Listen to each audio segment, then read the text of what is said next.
mooted are drops in the ocean compared to the loss in income and the rising cost that people have suffered to date and will continue to suffer after this budget. It is a reasonable estimate to say most average working families have lost about €4,000 or €5,000 already in price hikes and losses in terms of their real income, and what they are getting back with the budget measures that we are hearing about are a fraction of that. There is a very particular failure in the area of housing from what we're hearing. The €500 renter's credit is utterly pathetic. A pathetic drop in the ocean compared to the rents where people in Dublin are being charged €2,000 and €2,500 a month. The idea that €500 in a year is going to make renting in any way affordable or do anything to stem the exponential growth in homelessness and in desperation for people looking for accommodation is just ridiculous. What is needed, what needs to happen if we're going to impact in any serious way on the cost of living and the housing crisis is we need to control energy prices and bring them down to affordable levels rather than throwing a few quid at it but not in reality compensating for the increases. And we need to control rents and house prices to make them genuinely affordable rather than a pathetic renter's credit. And one thing I want to stress is there's going to be a very, very nasty twist in the tail of the so-called government budget giveaway, in that many people who may see their net income increase are now going to lose their entitlement to social housing.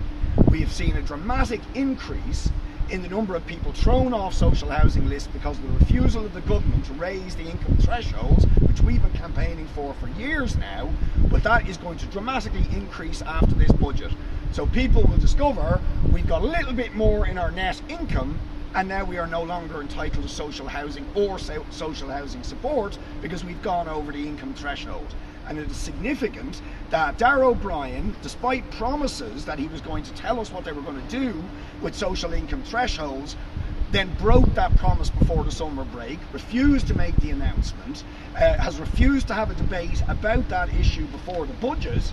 because that is a massive stealth cut that is already being inflicted on people and is now going to get very dramatically worse, because precisely the cohort who are going to benefit from the lifting of the tax thresholds are also the group who are being knocked off the social housing list. So that is an issue that has not been raised to date,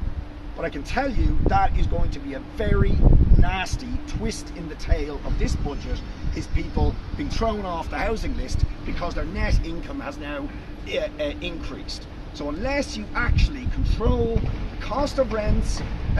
control the cost of energy, and raise the entitlement of people to supports to deal with the extortionate rents,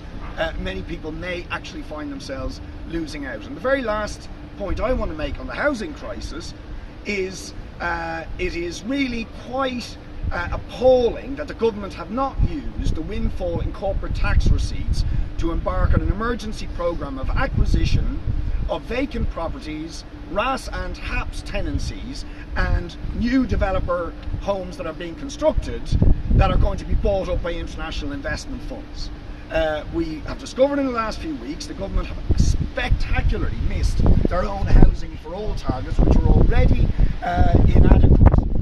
But actually they had the opportunity in this budget to use the $5 billion in additional windfall tax receipts to buy up a lot of the property that's out there that could very quickly and significantly impact on the housing crisis, but they have failed to do so, essentially because they don't want to do anything that annoys the international investment funds. So we're getting a series of once-off measures, like throwing glasses of water at a raging fire. It is not going to stop the spiralling cost of living, the spiralling cost of rents and housing, and ordinary people will be